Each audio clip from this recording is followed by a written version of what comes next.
जय हिंद दोस्तों। तो पावर सिस्टम में हम इक्विपमेंट को पढ़ रहे थे जो प्रोटेक्शन देते हैं। तो उन इक्विपमेंट में से हम रिले को इससे पहले पढ़ लिया था। इससे पहले की क्लास में हम रिले का विस्तृत अध्ययन कर लिए थे। उसमें जितनी भी छोटी से छोटी चीज़ें हैं उन सभी इम्पोर्टेंट बातों के बारे में हमने जान लिया था, समझ लिया था। और जो उसमें कार्य सिद्धांत के आधार पर आकर्षण रिले हैं और उसमें एक प्रेरण रिले हैं, दो इंडक्शन और अट्रैक्शन।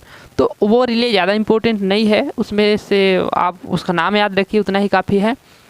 तो उसके आगे की चीज़ें अब जो हम पढ़ने वाले हैं, तो इसमें हम अभी तक जो पढ़े हैं तो रिले पढ़े हैं और उसमें फ्यूज पढ़े हैं, सर्किट ब्रेकर पढ़े हैं। तो फ्यूज उसमें क्या करता था, ओवर करंट से हमको शॉर्ट सर्किट करंट से सुरक्षा प्रदान करता था। और जो हमारा सर्किट ब्रेकर है, तो रिले क्या करती थी, कहाँ पास फॉल्ट हो रहा है उसको सेंस करती थी, उसकी सूचना सर्किट ब्रेकर को देती थी, फिर सर्किट ब्रेकर परिपथ को विच्छेद करता था, ब्रेक करता था। तो उसमें यदि फ्यूज बार बार क्या हो, फॉल्ट हो, तो हमको चेंज करने की उसमें आवृत्ति ज़्यादा होती है, उसमें हमको बार बार चेंज करना पड़ता है। तो उसको हम कुछ नया वर्जन में नया वर्जन में बनाएंगे। तो उसका जो एक नया अपडेट होता है वो होता है MCB। तो सीधी सी बात यह है कि अब हम MCB को पढ़ेंगे। तो MCB में ऐसी क्या खूबियां हैं, क्या क्वालिटी हैं जो हमारे फ्यूज, रिले और सर्किट ब्रेकर उन तीनों के गुण मौजूद होते हैं। तो MCB के बारे में अब हम अध्ययन करेंगे। तो आपका आज का हमारा टॉपिक रहेगा MCB।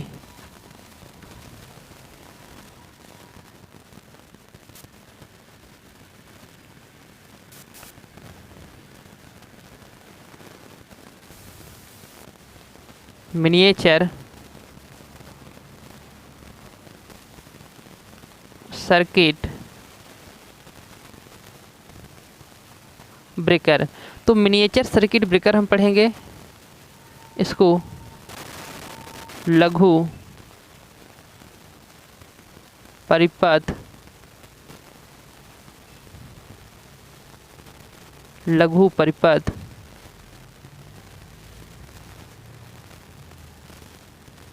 विच्छेदक। तो लघु परिपथ विच्छेदक को अब हम पढ़ने वाले हैं। तो जो सर्किट ब्रेकर होता है, तो यहाँ पास क्या हुआ, सर्किट ब्रेकर का गुण मौजूद है, लेकिन यह सर्किट ब्रेकर बहुत बड़े बड़े होते हैं, वो ज़्यादा वोल्टेज, ज़्यादा पावर के लिए वो काम करते हैं। लेकिन यहाँ पास जो सर्किट ब्रेकर हम बनाएंगे तो वो कैसा रहेगा, एक लघु रूप रहेगा, उसका छोटा रूप रहेगा, मतलब वह साइज में कम रहेगा। और बात तो बात है, वह करंट जो एम्पियर उसकी रेटिंग क्षमता होगी, वो रेटिंग क्षमता भी इसकी कम होगी। इसीलिए इसका क्या नाम दिया गया, लघु नाम दिया गया, मिनी नाम दिया गया, मिनिएचर नाम दिया गया। तो जो सर्किट ब्रेकर यहाँ पास हमारा मिनिएचर सर्किट ब्रेकर है। तो सर्किट ब्रेकर जो अभी तक हम पढ़ते थे 3.6 kV से स्टार्ट होते थे और उससे ज़्यादा वोल्टेज तक के लिए वह डिज़ाइन किए जाते थे। लेकिन यहाँ पास जो मिनिएचर सर्किट ब्रेकर है तो ये कम वोल्टेज के लिए रहेगा, अर्थात कम करंट के लिए भी रहेगा। फिर तो इसकी जो करंट रेटिंग होती है वो सबसे इम्पोर्टेंट और कई बार एग्ज़ाम में आ चुकी है। तो इस करंट रेटिंग को आपको याद रखना है, सबसे ज़्यादा इस करंट रेटिंग को ही आपको याद रखना है। तो इसकी जो MCB की करंट रेटिंग होती है तो कितना होती है, तो MCB की जो करंट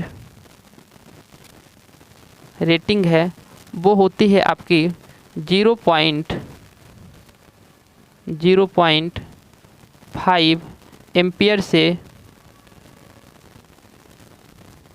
63 एम्पियर तक होती है। आपको ऑप्शन में यदि बहुत बढ़ा चढ़ा के पेपर घुमा के या फिर जैसे भी दे तो 63 की जगह आपको 100 भी दे सकता है। तो 100 आप ऑप्शनल में याद रखेंगे। बाकी आपको जो MCB की रेटिंग आपको मिलेगी तो वो कितने मिलेगी, 63 एम्पियर तक की यहाँ पास MCB की इस मिनिएचर सर्किट ब्रेकर की जो रेटिंग होती है वो 0.5 एम्पियर से 63 एम्पियर तक की रेटिंग मिलेगी आपको। वीडियो क्लियर दिख रहा है सभी को, कोई दिक्कत तो नहीं है?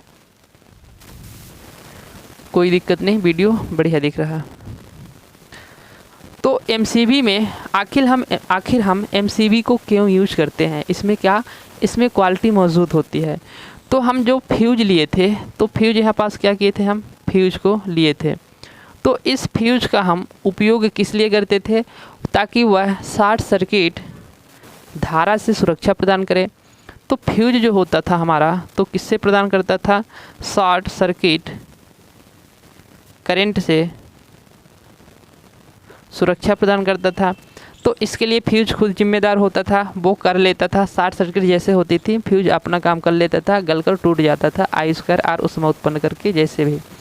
अब यहाँ पास फ्यूज और क्या करता था, तो फ्यूज एक रिले का भी काम करता था, मतलब वह करंट को सेंस करता था, कहाँ पास फॉल्ट आई उसको पता चलता था, और वह फ्यूज क्या करता था, फ्यूज रिले का काम करता था, मतलब खुद सूचना लेता था और खुद ही ब्रेक कर देता था। तो यह एक रिले का काम करता था, मतलब फॉल्ट का पता लगाता था, फॉल्ट का पता लगाता था। और क्या करता था फ्यूज यहाँ पास सर्किट को, फिर जब फॉल्ट का पता लगाता है, इसको पता चला कि फॉल्ट है, तो वो टूट जाता था, और टूट जाता था तो वहाँ से सर्किट को क्या ब्रेक कर देता था। तो यह सर्किट को ब्रेक भी करता था, सर्किट को ब्रेक भी करता था। तो फ्यूज में ये क्वालिटी होती थी, लेकिन इसमें हम सबसे बड़ी गलती क्या करते थे, फ्यूज में यह स्थिति मौजूद होती थी तो उसको काम करने में यह सक्षम होता था, लेकिन फ्यूज को जब हम दोबारा से इसको रीवेरिएबल करते थे तो उसमें हमको पता नहीं होता था, और हम किसी भी वैल्यू का वहाँ पास वायर को लगा देते थे। ये सबसे बड़ी गलती करते थे। तो फ्यूज के बार बार वहाँ पास होता था क्या, फॉल्ट होता था। तो फ्यूज के हम बार बार फॉल्ट होने पर किसी अन्य रेटिंग के, किसी अदर रेटिंग के हम वायर को लगा देते हैं, तो वह फ्यूज हमारा फिर कार्य करने में जितना चाहिए उतना ज़्यादा कैपेबल नहीं होता है। तो यहाँ पास हम गलत रेटिंग का क्या करते थे, गलत रेटिंग का वायर को लगाते थे, गलत रेटिंग का वायर को लगाते थे। तो ये हमारा सही नहीं रहता था। अब जब फ्यूज यहाँ पास होता क्या था, ख़राब हो जाता था, तो उसको हमको बार बार बदलना पड़ता था।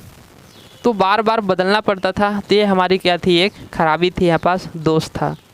तो इसमें हम इन सभी चीज़ों से क्या करेंगे, अब पाएंगे छुटकारा, और एक ऐसा डिवाइस हम बनाएंगे, एक ऐसा हम मैग्नेटिक डिवाइस बनाएंगे, मैग्नेटिक युक्ति बनाएंगे, जिससे इन सभी चीज़ों से हमको क्या करना पड़ेगा, छुटकारा पाना पड़ेगा। और एक हमारी क्या होगी, बहुत ही ऑपरेट करने में आसान, उसको परिचालन करने में बहुत आसान होगी। तो वह युक्ति होगी हमारी सर्किट ब्रेकर। तो सर्किट ब्रेकर में होता क्या है, अब सर्किट ब्रेकर में काम क्या करेगी, शॉर्ट सर्किट से भी क्या वह सुरक्षा प्रदान करेगी, फॉल्ट करंट से भी वह सुरक्षा प्रदान करेगी, और खुद वह क्या हो जाएगी, ब्रेक हो जाएगी।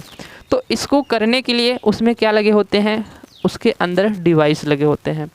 तो शॉर्ट सर्किट करने के लिए कौन सी डिवाइस लगे होते हैं, तो शॉर्ट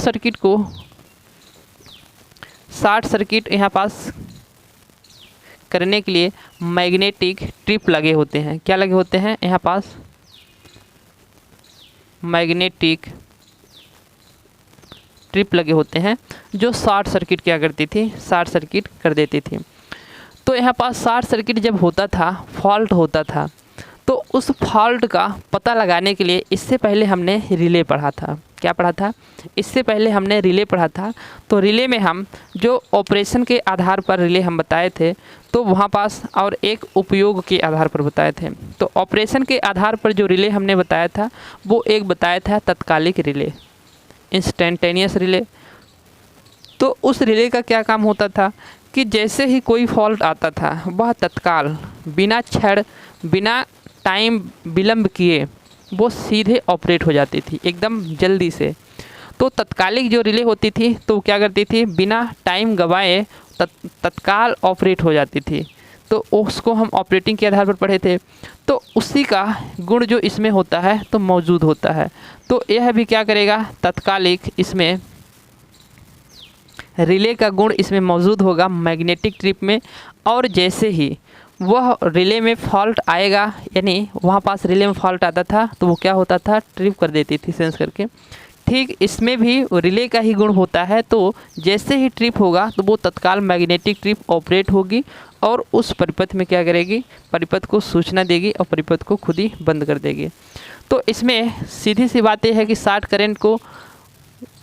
जो करंट होता है तो उसका फॉल्ट का पता लगाने का कौन काम करता है, यहाँ पास मैग्नेटिक ट्रिप काम करता है, और वह एक तत्कालिक रिले की भांति कार्य करता है। अब उसमें क्या होता था, हम ओवरलोड से सुरक्षा प्रदान करते थे, तो उसके लिए हम क्या लगाते हैं, इससे पहले हम थर्मल रिले को पढ़े हैं। इससे पहले वाली क्लास में हम थर्मल रिले को हम पढ़े हैं, तापीय रिले को पढ़े हैं। तो तापीय रिले क्या करती है, उसमें हम क्या किए थे, तापीय रिले में हम निकिल और आयरन के मिश्र धातु का हम बनाए थे। उसमें द्विधात्विक पट्टी बाइमेटेलिक स्ट्रिप को बनाया था। तो वो बाइमेटेलिक स्ट्रिप क्या करती थी, यदि ओवरलोड होता था तो उसके नीचे ही हमने कॉइल को लगा दिया था। इस प्रकार से कुछ बनाए थे, आपको याद दिला दें। तो यहाँ पास हमने ये निकिल एंड आयरन से बने क्या, बेमेटेलिक हमारा था, बेमेटेलिक स्ट्रिप लगी थी, बेमेटेलिक स्ट्रिप लगा था। तो ये बेमेटेलिक जो स्प्लिट है तो क्या करता था, इसके नीचे हमने कॉइल को लगा दिया था, और कौन सी कॉइल लगाया था हमने, हीटर कॉइल लगाया था, हीटर कॉइल को लगाया था। तो यहाँ से जैसे ही ये सीधे कहाँ जुड़ा होता है, ये जुड़ा होता है आपका सर्किट ब्रेकर को जुड़ा होता है। तो ये वाली जो कॉइल होता है तो सर्किट ब्रेकर को नहीं, ये सीधे जो लोड होता है उससे जुड़ा होता है। तो यदि लोड में करंट का मान बढ़ता है तो लोड में करंट का मान बढ़ेगा तो करंट इधर ही से गुजरेगी, क्योंकि उसी के कहाँ जुड़ा है, श्रेणी क्रम में जुड़ा है। तो यहाँ से ऊष्मा उत्पन्न होगी, और ऊष्मा उत्पन्न होगी तो इसको क्या करेगी, थोड़ा ऐंठ देगी, और इसके पास में जो कॉन्टैक्ट हमारे जुड़े होते हैं उस कॉन्टैक्ट को क्या करती है, कॉन्टैक्ट को यह चिपका देती है। तो जैसे चिपकाएगी तो यहाँ पास जो हमारे ट्रिप होता है, लिखा था मैंने टू ट्रिप लिखा था, तो वहाँ से सीधे क्या कर देगी, ट्रिप कर देगी। इसको मैं बताया हूँ इससे पहले की क्लास में, अच्छे तरीके से बता दिया हूँ, इसलिए जल्दी में थोड़ा याद दिला रहा हूँ आपको। तो ये ऊष्मा को उत्पन्न करती है और इसको सीधे ही डिस्कनेक्ट कर देती है। तो सीधी सी बात ये है कि जो द्विधात्विक पट्टी हमने यूज किया, द्विधात्विक पट्टी किस लिए यूज किया,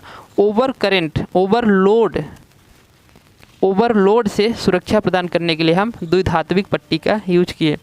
तो ओवरलोड से सुरक्षा प्रदान करने के लिए हम क्या किए, द्विधात्विक पट्टी का यूज किए हैं। जबकि ये ओवरलोड का करंट जो फ्यूज होता है, तो फ्यूज में ओवरलोड की स्थिति में उसको ऑपरेट होने का कोई गुण इसमें नहीं था फ्यूज में, तो इसलिए इसमें हम नहीं लिखे हैं। तो वह थर्मल रिले में होता था। तो यदि ओवरलोड का उसमें कोई केस आता था, किसका, ओवरलोड का, तो ओवरलोड का केस जब आता था तो वो द्विधात्विक पट्टी ही संभालती थी। वही तो द्विधात्विक पट्टी का एक एक्स्ट्रा इसमें एमसीबी में इससे फ्यूज के अलावा एक जो इसमें डिज़ाइन किया होता है, तो वो ओवरलोड की स्थिति में द्विधात्विक पट्टी क्या करती है, वहाँ पास ऑपरेट हो जाती है। तो बाईमेटेलिक या बाईमेटेलिक स्ट्रिप, तो बाईमेटेलिक स्ट्रिप यानी द्विधात्विक पट्टी।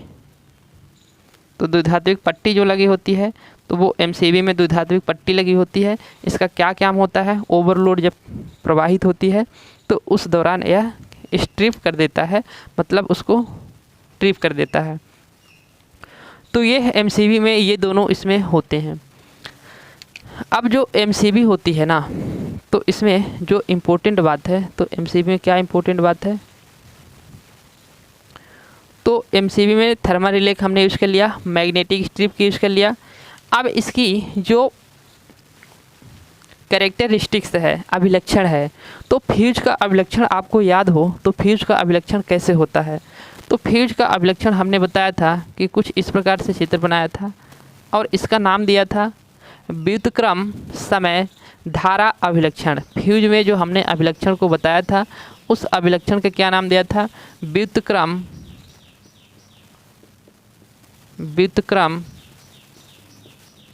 समय धारा अभिलक्षण। तो व्युत्क्रम समय धारा अभिलक्षण जो फ्यूज का अभिलक्षण था उसका हमने नाम दिया था। तो यहाँ पास जो एमसीबी का अभिलक्षण होगा तो एमसीबी का भी अभिलक्षण सेम होगा। तो यही एमसीबी का भी अभिलक्षण होता है व्युत्क्रम समय धारा अभिलक्षण। एक इसका भी अभिलक्षण होता है एमसीबी का, मिनिएचर सर्किट ब्रेकर का यही अभिलक्षण होगा। अब जो फ्यूज होता था उसके ऑपरेटिंग होने का जो टाइम होता था वो कितना होता था, कितने टाइम में फ्यूज ऑपरेट हो जाता था। तो फ्यूज को ऑपरेट होने में जो समय लगता था तो आपको याद हो तो 0.02 सेकेंड, या फिर इसी को हम बोले थे 2 मिली सेकेंड। 2 मिली सेकेंड। तो 2 मिली सेकेंड यहाँ पास क्या करता था, टाइम लगता था। 2 मिली सेकेंड टाइम लगता था किसको, फ्यूज को ऑपरेट होने में, गलकर टूटने में। अब यहाँ पास जो एमसीबी है तो उसको कितना टाइम लगेगा, तो एमसीबी जो है तो उसको ऑपरेट होने में जो टाइम लगता है, तो एमसीबी को जो ऑपरेट होने में टाइम लगता है वह कितना लगता है, यहाँ पास टाइम जो लगेगा एमसीबी को ऑपरेट होने में, एमसीबी को ऑपरेट होने में जो समय लगता है तो वो समय लगेगा 2.3 सेकेंड से 2.5 सेकेंड तक समय लगता है। 2.3 सेकेंड से 2.5 सेकेंड तक इसको ऑपरेट होने में समय लगेगा, जबकि इससे पहले ही हो जाता था किसका, फ्यूज का हो जाता था। तो फ्यूज थोड़ा फास्ट काम करता है और ये थोड़ा लेट काम करता है। तो इतनी सारी बात थी आपको यहाँ पास याद रखने के लिए फ्यूज से। तो फ्यूज इसमें किससे सुरक्षा प्रदान करता है, सुरक्षा इससे प्रदान करेगा ओवरलोड से और यहाँ पास शॉर्ट सर्किट करंट से, sorry MCB short circuit current से और ओवरलोड करंट से, इन दोनों से सुरक्षा प्रदान करता है। ओवरलोड के लिए द्विधात्मक पट्टी, शॉर्ट सर्किट के लिए मैग्नेटिक स्ट्रिप। तो इतनी सारी चीज़ें आपको यहाँ पास याद रखना है। आपको ये तो पता होगा फ्यूज को लगाते कहाँ हैं, तो फ्यूज को सॉरी एमसीबी को कहाँ लगाते हैं। एमसीबी को जैसे हम फ्यूज के कहाँ लगाते थे, फ्यूज के जगह ही एमसीबी को लगाएंगे। तो फेज के श्रेणी क्रम में सीरीज में लगाते हैं एमसीबी को। तो फेज के कहाँ लगाते हैं, फेज के सीरीज में लगाते हैं एमसीबी को, फेज के सीरीज में लगाते हैं जैसे हम फ्यूज को लगाते हैं। तो एमसीबी से जुड़ी इतनी सारी बातें हैं। अब जो हम पढ़ेंगे यहाँ पास, तो एमसीबी का क्या होता है, नोब होता है। एमसीबी आप कभी देखे होंगे घर में, इतनी बड़ी होती है, तो उसमें नोब होता है। तो उस नोब के आधार पर, उसके जो नोब के कलर हैं उस कलर के आधार पर एमसीबी का क्या किया गया है, वर्गीकृत किया गया है, वर्गीकरण किया गया है, क्लासिफिकेशन किया गया है। तो उस नोब के आधार पर किया गया है। तो उस नोब को हम समझते हैं कि वह नोब क्या बताती है कि किसके लिए यह एमसीबी बनाई गई है। तो इसको आप समझ गए होंगे। अब नोब के आधार पर एमसीबी का हम कहते हैं वर्गीकरण।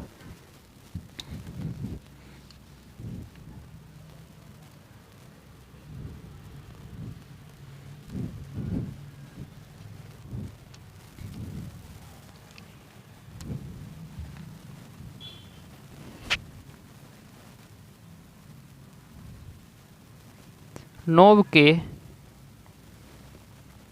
आधार पर एमसीबी का वर्गीकरण। तो यहाँ नोब का कलर देखेंगे हम एक साइड, और एक साइड उसका उपयोग देखेंगे, और दूसरे साइड क्या देखेंगे, उसका जो होगा आपका श्रेणी देखेंगे। तो एमसीबी को किस श्रेणी में रखा गया है उसको भी हमको याद रखना होता है। तो नोब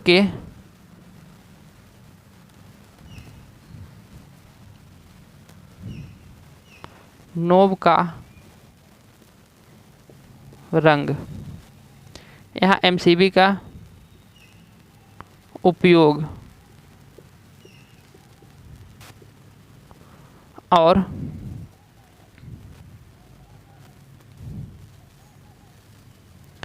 MCV का उपयोग, और यहाँ पास श्रेणी।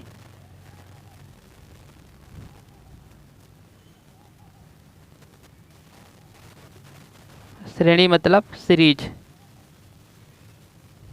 तो किस सीरीज में रखा गया है, यहाँ नोब का कलर देखेंगे, उसकी नोब का कौन सा कलर है, उस कलर के MCV का हम कहाँ उपयोग करते हैं, और उस MCV को हम किस श्रेणी में रखते हैं, किस श्रेणी में, किस सीरीज में रखते हैं। तो यहाँ हम जो सबसे पहले देखते हैं, यदि MCV के नोब का जो कलर होगा, इस प्रकार से आपको एक MCV बना देते हैं। इस MCV के यहाँ पास होगी नोब होगी, इस नोब का जो कलर होगा यदि कैसा है, ग्रीन है, ग्रीन यानी ये कलर, ग्रीन यानी ये कलर है, तो वह MCV किसके लिए यूज़ की जाएगी, तो ग्रीन को हम ग्रीन कलर से ही लिखते हैं। यदि MCV का जो नोब है वो है आपका ग्रीन, ग्रीन यानी हरा है,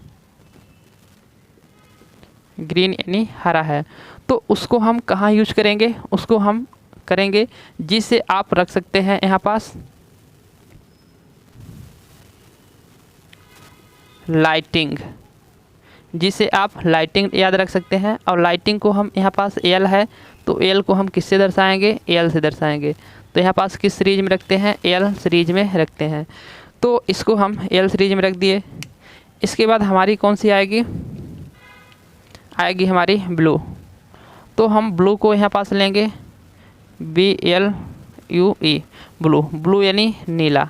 यदि इसकी नोब क्या है, नीला है, तो फिर हम नीले को कहाँ यूज करेंगे, इसको हम मोटर में यूज करेंगे। इसको हम कहाँ यूज करेंगे, इसको मोटर में यूज करेंगे। और इसकी जो कलर होगी, तो इसको किस श्रेणी में रखेंगे, तो इसको हम G श्रेणी में रखते हैं। मोटर जनरेटर बोलते रहते हैं ना, जनरेटर को G, तो इसको हम G श्रेणी में रखेंगे। इसके बाद आता है हमारा ब्लैक, इसके बाद आएगा ब्लैक आएगा, तो हम ब्लैक को किस में रखेंगे, ब्लैक हमारा ये हो गया, तो ब्लैक को BLACK, ब्लैक, ब्लैक यानी काला, ब्लैक यानी काला। तो काला यदि है तो उसको हम DC में यूज करेंगे, किसमें, DC परिपथ में यूज करेंगे। और DC उसको हम श्रेणी में भी रखते हैं, DC उसको हम परिपथ में यूज करेंगे और DC श्रेणी में भी रखते हैं। इसके बाद आता है रेड, तो रेड वाले को हम यहाँ पास लिखेंगे रेड, तो रेड यानी होता है लाल। यदि उसकी नोब कैसी है, लाल है, तो लाल वाले को हम आइसोलेशन के लिए यूज करेंगे, आइसोलेशन के लिए यूज करेंगे। तो आइसोलेशन कौन करता है, तो यहाँ पास आइसोलेटर करता है, आइसोलेटर, तो आइसोलेटर यहाँ पास आइसोलेशन करेगा। ये चीज़ आपको याद रखना है, ये भी इम्पोर्टेंट होता है, ये भी पूछा जाता है एग्जाम में, आप इसको देख लिए होंगे। अब इसमें हम पढ़ेंगे कि नोब के आधार पर इसमें हमने क्या किया, इसका कलर, नोब के कलर के आधार पर इसको हम रंग के कलर उपयोग और यहाँ पास श्रेणी। तो एक बार रिपीट कर दें, तो ग्रीन यानी हरा, इसको याद कैसे आप रख सकते हैं, ग्रीन यानी हरा होता है, ठीक है, हरा होता है। तो यदि आप लाइट अपने घर में हरी लाइट लगा दिए, ठीक है, हरी लाइट लगा दिए, MCV की जो नोब है वो कैसी है, हरी है, तो हरी वाली MCV का आप हरे कलर की लाइट अपने घर में लगा दिए, तो लाइट को आप L से दर्शा लेंगे। ब्लू तार जो है, तो आप अक्सर मोटर में जो 2 फेज की आपके यहाँ मोटर होगी कोई, तो उसमें एक तो ब्लू तार आप यूज करेंगे ही। तो मोटर जनरेटर नाम लेते रहते हैं, तो मोटर को आप किससे दर्शाएंगे, G यानी जनरेटर से। तो मोटर में ब्लू तार यूज करते हैं, तो इससे आप इस तरीके से याद कर सकते हैं। और जो ब्लैक होती है, तो ब्लैक आपको MCV तो याद हो जाएगी, क्योंकि DC और DC एक अलग चीज़ दिख रहा है इन सभी में से, तो DC के लिए ब्लैक, क्योंकि जो DC में तार यूज करते हैं तो वो न्यूट्रल के लिए हम ब्लैक ही यूज करते हैं ज़्यादातर। तो यहाँ पास ब्लैक, DC के लिए ब्लैक MCV। रेड के लिए आइसोलेशन, तो आइसोलेशन, आइसोलेटर एक ही जैसे नाम दिख रहा है, तो इसके लिए आप रेड याद रख सकते हैं कि आइसोलेशन जो होता है वो रेड के लिए होता है, आइसोलेटर जो होता है वो रेड के लिए होता है। इसको कैसे भी याद रखेंगे, बहुत छोटी चीज़ है, याद रख लेंगे, इतनी बड़ी दिमाग में तो इतनी छोटी सी चीज़ आपको आ ही सकती है। तो इसका आप देख लीजिए, फिर इसके बाद हम इसको देखते हैं कि इसके जो एमसीबी की टाइप होती है,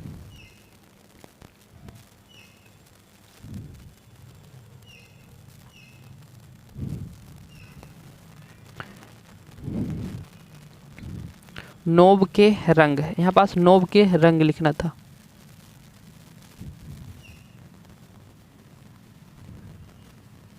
नोब के रंग। चलिए अब हम पढ़ते हैं एमसीबी की टाइप।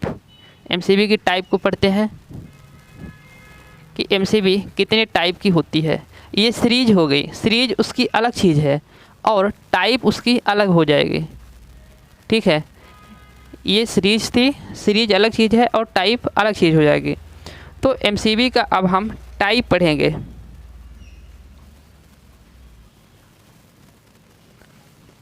एमसीबी का प्रकार, तो एमसीबी का जो प्रकार होता है वो कितने प्रकार से होती है। तो सबसे पहले एमसीबी को हम देखेंगे ऑपरेशन के आधार पर और उसमें फुल लोड करंट के आधार पर और उसकी टाइप होती है जो। तो इसमें हम ट्रिपिंग और ऑपरेटिंग टाइम, एमसीबी की टाइप, ट्रिपिंग के आधार पर उसको देखेंगे, ट्रिपिंग, और यहाँ पास ऑपरेशन, ऑपरेशन। बस ऐसे डाटा ही याद रखना है, इसमें है कुछ नहीं और डाटा ही याद रखना है और आपको इजी हम ट्रिक बता देंगे जिससे आपको याद रहेगा। तो टाइप में हम सबसे पहले ले लेते हैं यहाँ पास कितने टाइप की होती है। तो उसको जो टाइप होती है तो एक बी टाइप की होती है, दूसरी सी टाइप की होती है, तीसरी डी टाइप की होती है और एक तो के टाइप की होती है और एक जेड टाइप की होती है। इतने टाइप की होती है एमसीबी। अब जो बी टाइप की एमसीबी है तो उस बी टाइप की एमसीबी की जो ट्रिपिंग है, वो जो ट्रिप करेगी तो उसको कितना धारा मिलने पर, कितने गुना धारा मिलने पर वह ट्रिप करेगी।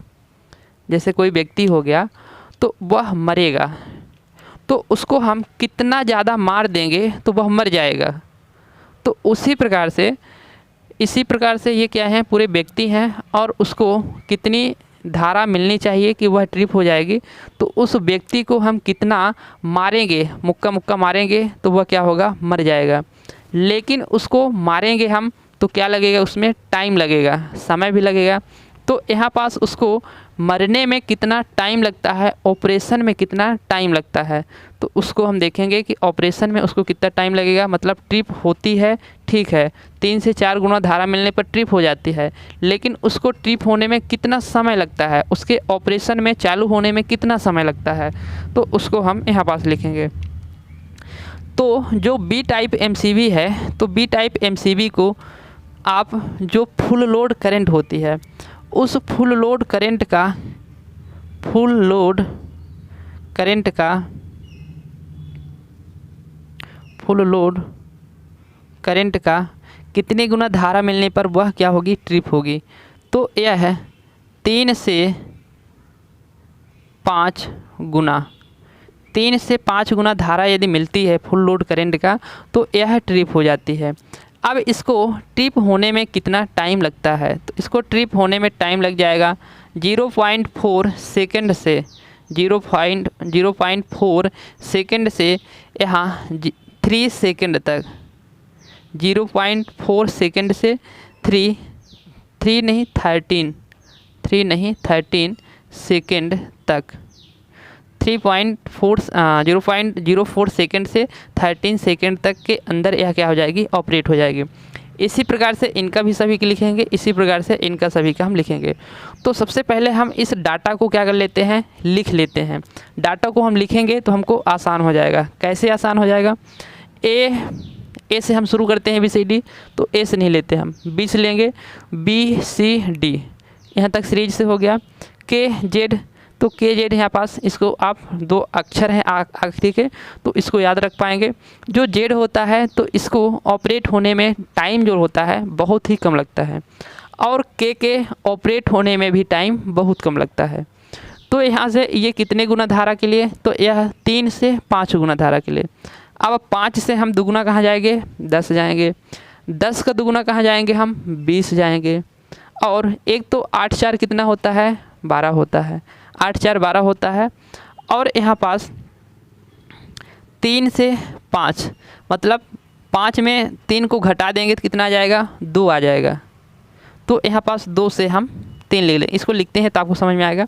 तो इसके डाटा को इतना आप समझ गए होंगे। अब इसको हम जब सी टाइप में लिखते हैं तो सी टाइप में सीधे ही लिख देंगे कि यहाँ 3 से 5 आए।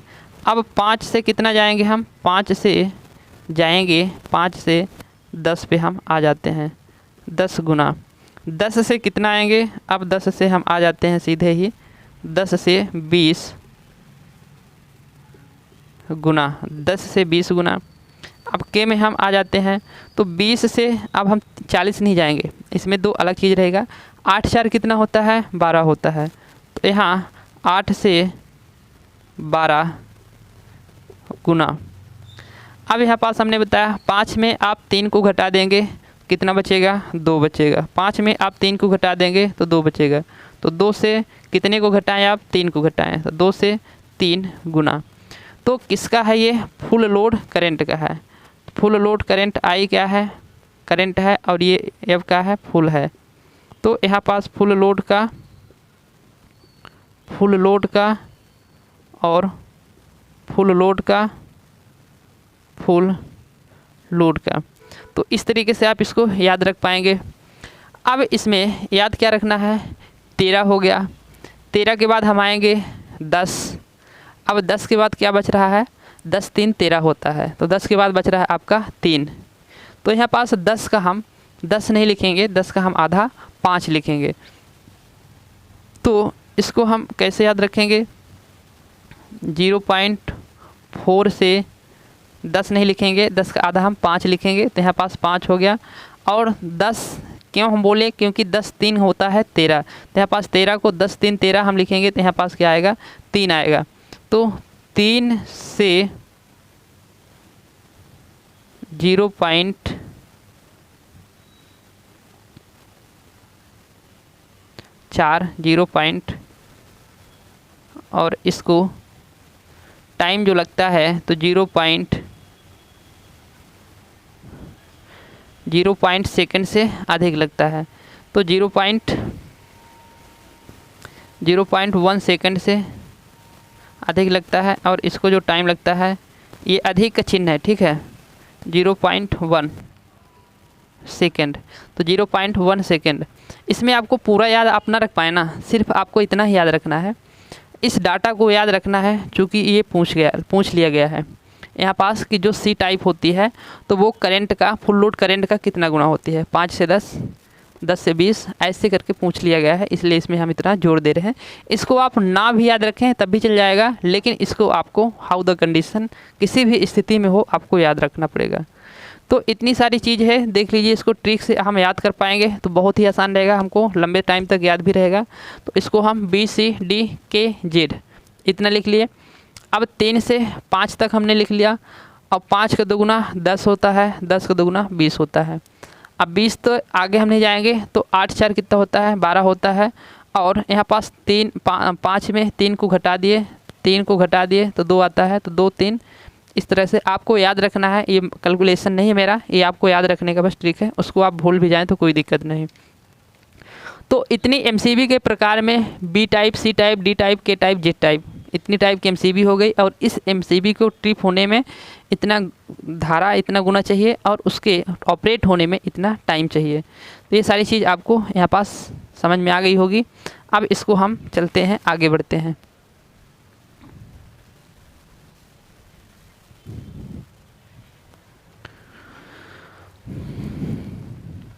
अब हम जो दूसरी टाइप की MCB पढ़ने वाले हैं तो वो कैसी होगी, ये मिनिएचर थी। ये कैसी थी, मिनिएचर थी। लेकिन अब हम मिनिएचर को नहीं पढ़ेंगे, मिनी को नहीं पढ़ेंगे। अब हम थोड़ा इससे अलग MCB को पढ़ेंगे, जो होगी हमारी MCCB। तो उसको हम पढ़ेंगे MCCB। यहाँ पास MCB को कौन सी MCB पढ़ेंगे हम, MCCB।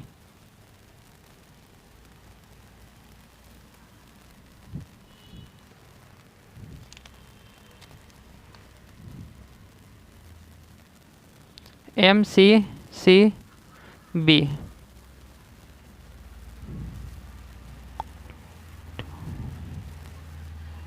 Moulded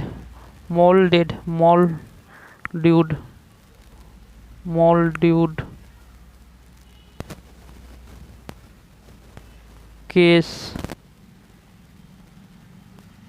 circuit breaker.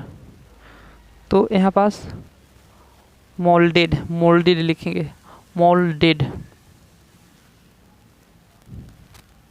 इसको साफ से लिखते हैं, मोल्डेड केस सर्किट ब्रेकर। तो इस मोल्डेड केस सर्किट ब्रेकर में क्या होता है, क्यों हम इसको पढ़ रहे हैं? तो मोल्डेड केस सर्किट ब्रेकर उसका एक नया अपडेट है जो अभी MCB पर है। उसमें हम धारा रेटिंग जो होती है तो कितना यूज करते थे, 0.5 एम्पियर से 63 एम्पियर तक हम उसको यूज़ करते थे। अब हमको चाहिए कि हम थोड़ा ज़्यादा एम्पियर तक के लिए यूज कर पाएँ, तो उसके लिए वह MCB कैपेबल नहीं थी। तो उसके लिए हम क्या करेंगे, एक दूसरी दूसरी हम यहाँ पास क्या बनाएंगे, MCCB moulded case circuit breaker. तो इसको हम बनाएं इसलिए क्योंकि इसका हम ज़्यादा करंट एम्पियर तक की हम इसको यूज कर पाएंगे। तो इसको जो हम यूज करते हैं वो 1000 एम्पियर तक के लिए इसको हम यूज कर सकते हैं। कितना, 1000 एम्पियर तक के लिए इसका यूज हम कर सकते हैं। तो मोल्डेड केस सर्किट ब्रेकर की विशेषता क्या है, उससे हम ज़्यादा एम्पियर तक के लिए इसको यूज करेंगे। और इसमें भी ट्रिपिंग को क्या करते हैं, ट्रिपिंग को इसको ओवरलोड से यदि ट्रिपिंग होती है तो उसके लिए थर्मल रिले ही यूज़ करेंगे, थर्मल ट्रिप का यूज़ करेंगे। और यहाँ पास ओवर करंट की स्थिति में, शॉर्ट सर्किट की स्थिति में मैग्नेटिक ट्रिप का ही यूज़ करेंगे। लेकिन सबसे बड़ी चीज़ कि इसमें हम टाइमिंग को सेट कर सकते हैं, टाइमर को इसको हम सेट कर सकते हैं। टाइमर को मतलब इसमें समय नहीं, टाइमर का मतलब कि कितने एम्पियर तक की हमको यहाँ पास यूज करना है उसको हम यहाँ पास सेट कर सकते हैं। आपके यहाँ पास ये MCB की क्या हो गई, ये हो गई सुई। तो यहाँ हम 0 दे दिए, 20 दे दिए, 100 दे दिए, 500 दे दिए, 1000 दे दिए। तो यह सब क्या है, एम्पियर में है। तो कितने एम्पियर तक की हमको यूज करना है, इसको 50 एम्पियर के अंदर, 100 एम्पियर के अंदर, 20 एम्पियर के अंदर, इसी प्रकार से डाटा दिए रहते हैं। तो इसको हम सेट करके जितने एम्पियर तक के लिए हमको यूज करना है उसको हम यूज कर लेंगे। तो इसमें इस तरह से सेट करने के लिए क्या दिया होता है, इसकी पूरी, इसको क्या बोल देंगे, इसको जो डिज़ाइन किया होता है तो इसमें हम करंट को सेट कर सकते हैं। तो इसमें सबसे बड़ी चीज़ ये है। और दूसरी चीज़, इसको हम कितना कर सकते हैं, 1000 एम्पियर तक के लिए इसको हम यूज कर सकते हैं। और शॉर्ट सर्किट के लिए वही है आपका, क्या है, मैग्नेटिक। और यहाँ पास ओवरलोड के लिए बाईमेटेलिक है। और इसमें सबसे बड़ी बात यह है कि उससे ज़्यादा एम्पियर तक के लिए हम इसको यूज करने के लिए ही बनाए गए हैं। और इसमें कुछ खास नहीं है, सुरक्षा वगैरह सब वही प्रदान करती है। ओके, तो इसमें ओवरलोड शॉर्ट सर्किट से बस इतना ही आपको याद रखना है, उससे ज़्यादा वोल्टेज के लिए है। और इसमें टाइमर सेट करते हैं, और वही ओवरलोड से सुरक्षा प्रदान करती है और शॉर्ट सर्किट से सुरक्षा प्रदान करती है। ओवरलोड के लिए बाईमेटेलिक और शॉर्ट सर्किट के लिए मैग्नेटिक स्ट्रिप। बस इसमें इतना याद रखना है तो बहुत सारी चीज़, लेकिन वो आपको एग्जाम के दृष्टि से ज़्यादा इंपॉर्टेंट नहीं है, तो उसमें टाइम को व्यर्थ करना सही नहीं है। जो इम्पोर्टेंट है उसी को हम बता रहे हैं। तो यहाँ पास एक और होती है हमारी RCCB। तो RCCB क्या होती है फिर, तो RCCB को हम देखेंगे कि RCCB क्या है। इसको आपको, यदि आप ITI के छोटे एग्ज़ाम देंगे तो उसमें छोटे एग्ज़ाम नहीं, कई बार पूछ ही लिया जाता है कि इसका फुल फॉर्म बताओ भी आप, तो फुल फॉर्म भी इसका पूछ लिया जाता है।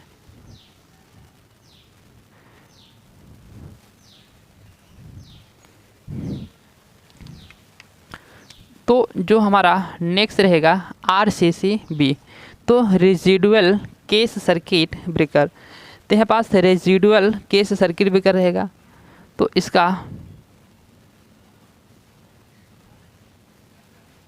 Residual case circuit breaker RCCB। तो RCCB में हमारा क्या फ़ायदे होते हैं, आप एक नाम सुने होंगे या फिर नहीं भी सुने होंगे। तो एक होती है ELCCB, अर्थ लीकेज सर्किट, ELCB अर्थ लीकेज सर्किट ब्रेकर। तो उस अर्थ लीकेज सर्किट ब्रेकर के हम बताएंगे उसके बारे में, लेकिन उसका यह नया अपडेट है, उससे कहीं ज़्यादा इसमें क्वालिटी मौजूद होती है। तो कुल मिला के जो ELCB होगी तो उसका यूज अब ना के बराबर नगण्य के बराबर करते हैं। उसका जो नया अपडेट है इसमें बहुत सारी चीज़ें होती हैं, तो हम उसके जगह किसका यूज करते हैं, उसके जगह हम करते हैं रेजिडुअल के सर्किट ब्रेकर का। जो ELCB काम करती है तो कहीं उससे ज़्यादा और उससे कम टाइम में ऑपरेट और उससे अधिक प्रोटेक्शन का कार्य करती है RCCB। इसलिए हम उसको नहीं यूज़ करते हैं, क्योंकि उसको मान लीजिए वो कितने एम्पियर में, 100 मिली एम्पियर में वो स्टार्ट होती है, वो तब तक तो हमको झुंझुनवा देगी करंट, तो उतने एम्पियर तक की हम सही नहीं मानते। तो उससे कम एम्पियर तक की यदि 30 मिली एम्पियर तक की धारा पर वह ऑपरेट हो जाती है ये, तो फिर हम उसको यूज करेंगे कि इसको यूज करेंगे, किसको बेटर मानेंगे, तो इसी को बेटर मानेंगे ना। तो ये वाली जो होती है तो RCCB, तो यह 30 मिली एम्पियर पर स्टार्ट हो जाती है। इस MCB को हम क्या करते हैं, दोनों प्रकार की सप्लाई देते हैं। जैसे अभी तक हमने लघु परिपथ विच्छेदक को दिया, तो सीरीज में जोड़ दिए, तो उसको हम कैसे सप्लाई दिए थे, एक ही फेज की सप्लाई दिए थे। लेकिन इसको हम फेज और न्यूट्रल दोनों प्रकार की सप्लाई इसमें हम देते हैं। तो इसमें हम फेज और न्यूट्रल दोनों प्रकार की सप्लाई को देंगे और इसको फिर आउटपुट में इसके हम दोनों प्रकार की सप्लाई को हम ले जाएंगे। तो सप्लाई इसमें दोनों प्रकार की देते हैं। सबसे बड़ी बात यह है, हमको समझना ये होता है कि ये कैसे काम करती होगी, ये कैसे काम करती होगी, ऑपरेट कैसे हो जाती होगी, कि हमको किसी भी मशीन को हम थोड़ा सा टच किए तो फटाफट ये ऑपरेट हो गई, ऑपरेट होने में इतना कम टाइम ली और इतनी जल्दी ऑपरेट हो गई। तो इसको हमको समझना होता है कि कैसे यह ऑपरेट होती है। तो इसके हम ऑपरेटिंग सिस्टम को समझते हैं। यहाँ पास हमने ले लिया कोई धातु से बनी इस प्रकार की गोले आकार की, हमने ले लिया धातु से बनी एक संरचना की, गोले आकार की संरचना की बनी धातु से हमने ले लिया लौह का टुकड़ा। अब इस लौह के टुकड़े में हमने कॉइल को यहाँ पास लपेट दिया। कितने टन लगा दिए, मान लेते हैं कि 4 टन हमने लगा दिया। सेम जितने इधर टर्न के हम लगाए हैं कॉइल को, उतने ही मोटाई के वायर को, उतने ही लंबाई के वायर के, सीधी सी बोले बात तो आइडेंटिकल, तो उतने ही हम वायर को यहाँ पास इसके दूसरे सिरे में लपेट देंगे। अब इस सिरे में वायर को लपेट बस देने से कोई बड़ाई नहीं है। इसको करना क्या है, हमको इसको देना है हमको सप्लाई, इसको हमको सप्लाई देना है। तो यहाँ से हम फेज दे देंगे। अब इसको हम यहाँ से दे देंगे न्यूट्रल, न्यूट्रल को दे दिए और इस वाले हम वायर को ले जाएंगे कहाँ, सीधे ही लोड को संयोजित कर देंगे। इस वायर को हम ले जाके लोड को संयोजित कर देंगे। तो ये हो गया हमारा लोड, लोड को संयोजित कर दिए। अब इसके हम सिरे को क्यों छोड़ दिए हैं, क्योंकि इसमें हमको जो मेन होता है वही चीज़ को लगाना है।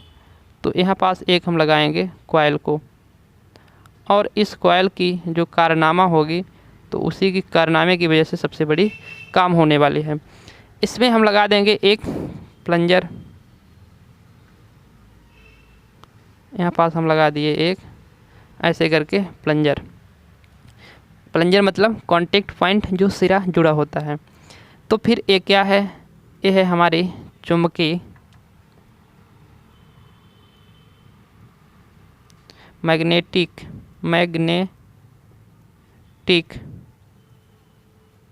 कॉइल।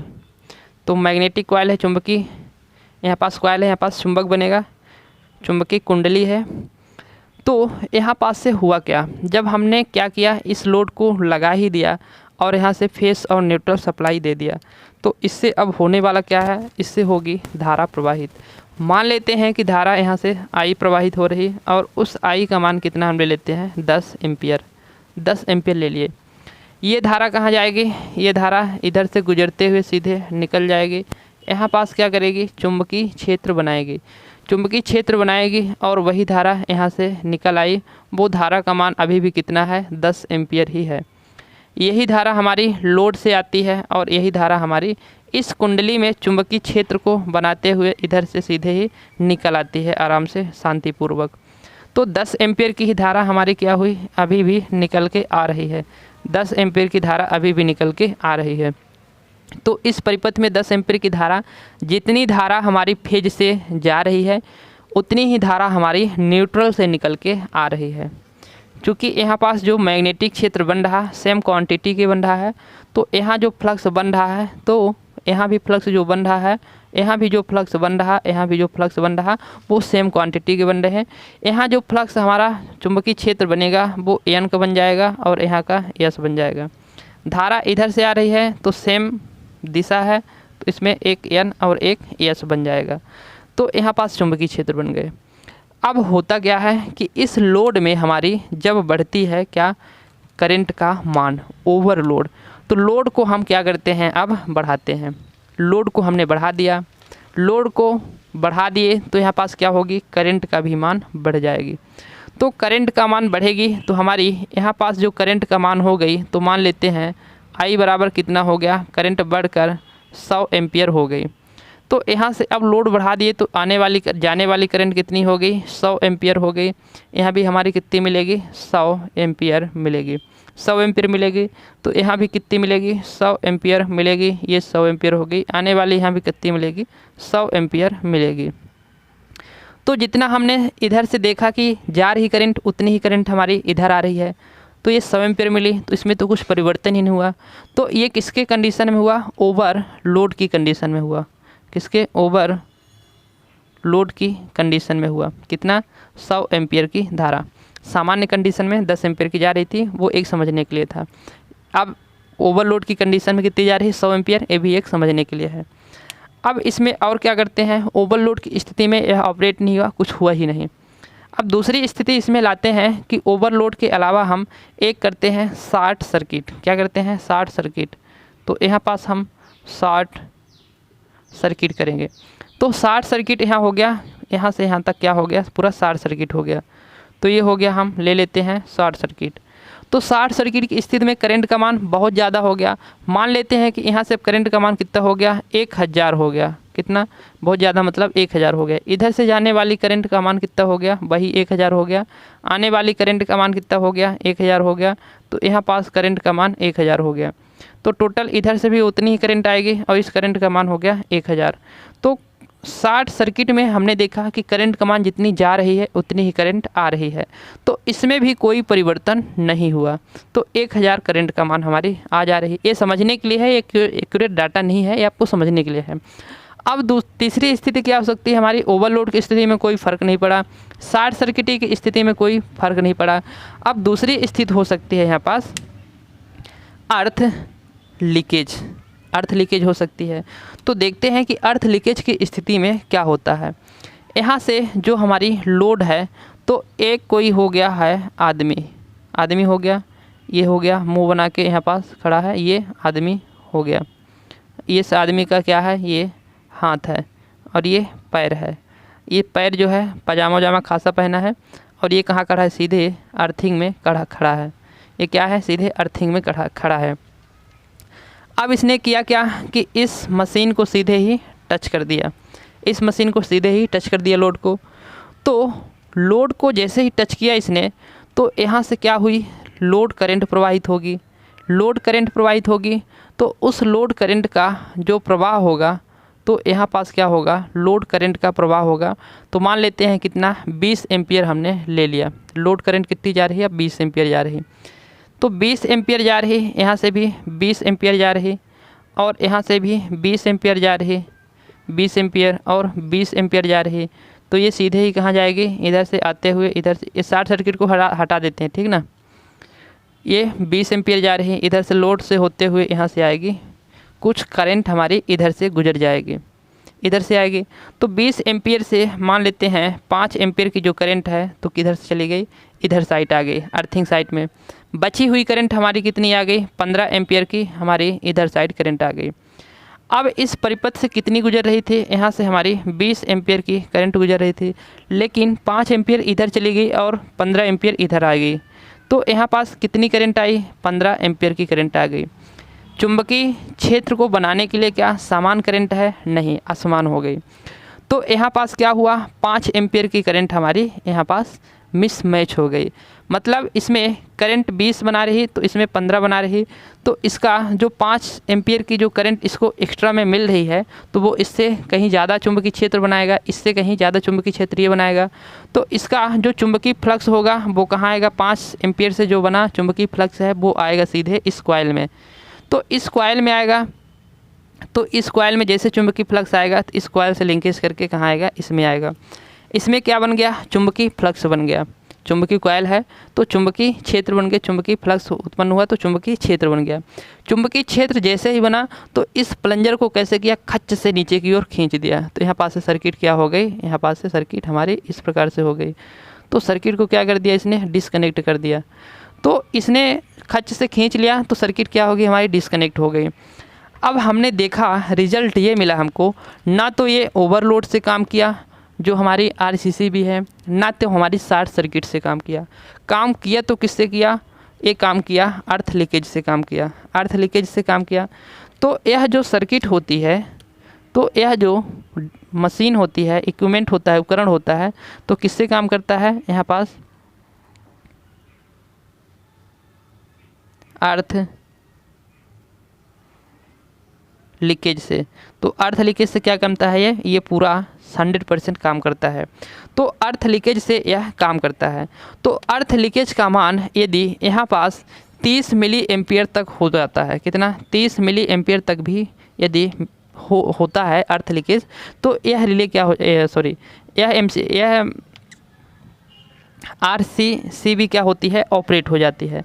तो RCCB ऑपरेट हो जाती है। इसको ऑपरेट होने के लिए कितना चाहिए, 30 मिली एम्पियर तक इसको करंट चाहिए। 30 मिली एम्पियर में है, ठीक है ना, एम्पियर में नहीं है, इस चीज़ को आपको याद रखना है। तो ये मिली एम्पियर में है। तो 30 मिली एम्पियर तक की यदि धारा प्रवाहित होती है तो ये क्या होती है, ऑपरेट हो जाती है। तो MCB के ऑपरेट होने का और इसके ऑपरेट होने का टाइम वही है, 0.23 से 0.25 जो शुरू में बताया था MCB के टाइम होने का, जो टाइम बताया था उतने ही टाइम में यह ऑपरेट होगी। तो 30 मिली एम्पियर तक के लिए इसने करंट जैसे ही पाए सेंस करके यह ऑपरेट हो जाएगी। तो आपको याद क्या रखना है कि ये किसी भी कंडीशन में शॉर्ट सर्किट और ओवरलोड की करंट की कंडीशन में यह ऑपरेट नहीं होती, ऑपरेट होती है सिर्फ अर्थ लीकेज सर्किट ब्रेकर के कंडीशन में। अर्थ leakage circuit breaker, residual case जो सर्किट ब्रेकर होता है, तो अर्थ यदि लीकेज होता है तो उस केस में इसने क्या करती है, स्टार्ट हो जाती है उस केस में। तो इतनी सारी चीज़ आपको याद रखनी है, कोई बहुत ज़्यादा बड़ी चीज़ नहीं है इसमें, बाकी पूरा चीज़ ही हमने समझा दिया। इसमें अब थोड़ा सा हम देख लेते हैं ELCB। तो ELCB का क्या यहाँ पास माजरा है, क्या मामला है इसका। तो ELCB में है कुछ नहीं, इसको हम ऑपरेट करने के लिए किसको दिए, फेस और न्यूट्रल दोनों की सप्लाई हम यहाँ पास देते हैं। सबसे बड़ी बात यह है जो ELCB होता है, तो ELCB यदि हमारा ये हो गया, लोड हो गया, ओके, ये हमारा लोड हो गया, तो लोड को हम, ये ज़रूरी होता है कि अर्थिंग दें, अर्थिंग देना उसके लिए ज़रूरी। यदि हम ELCB लगाते हैं तो उसको ज़रूरी होता है कि हम अर्थिंग दें यहाँ पास।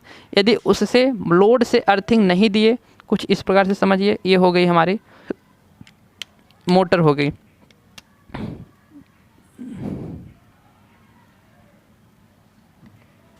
ये हो गए इसके कॉन्टेक्ट, ये हो गई हमारी ट्रिप, ओके, यहाँ पास हो गई हमारी ट्रिप डिवाइस। यहाँ हमने लगा दिया ELCB लगा दिया। LCB को हमने सप्लाई कहाँ से दिया, यहाँ से सप्लाई दिया, ओके, और सप्लाई हमने दिया और यहाँ से हमने निकाल लिया। तो इस सप्लाई को जो हम निकालेंगे तो यह ज़रूरी होगा कि इसको हम अर्थिंग ज़मीन में दें। इसको हम अर्थिंग नहीं देते तो यह काम करने वाली नहीं है। तो इसमें ये चीज़ याद रखना होता है कि यह अर्थिंग इसको देना ज़रूरी होता है। ये किसकी बात कर रहे हैं हम, ELCB की। तो ELCB की बात कर रहे हैं। इसको स्टार्ट होने के लिए कितना चाहिए, 100 मिली एम्पियर की धारा चाहिए। इसको स्टार्ट होने के लिए 100 मिली एम्पियर की धारा चाहिए। तो इसमें ये चीज़ आपको याद रखना है।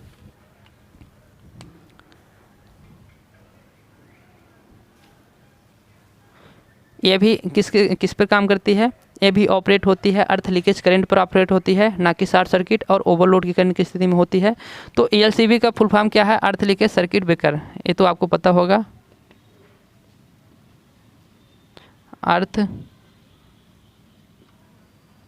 Leakage circuit breaker. तो अर्थ लीकेज सर्किट ब्रेकर इसका फुल फॉर्म हो जाता है। तो मेन चीज़ यही समझना था आपको, RCCB इसको समझना था। अब इतनी सारी चीज़ें हो गई हैं। अब हम जो नेक्स्ट क्लास में एक नया चैप्टर के तौर पर लाएंगे वो रहेगा आपका, नए चैप्टर में आप क्या पढ़ेंगे, इसमें रहेगा जो आसमानी बिजली आपकी गिरती है तो उससे सुरक्षा प्रदान करने के लिए हम कैसे उपकरण, कौन से उपकरण की यूज़ करते हैं, लाइटिंग रेस्टर वगैरह यूज़ करेंगे। तो उससे संबंधित हम पूरी जानकारी को एकत्रित करेंगे। आज के लिए इतना ही। अभी तक आप मेरे क्लास में बने रहे इसके लिए बहुत बहुत शुक्रिया। बाकी नेक्स्ट क्लास में नई कुछ सीखने के उद्देश्य के साथ मैं आपको वीडियो लाने वाला हूँ। Okay, so thanks. मिलते हैं नेक्स्ट क्लास में। बहुत बहुत धन्यवाद।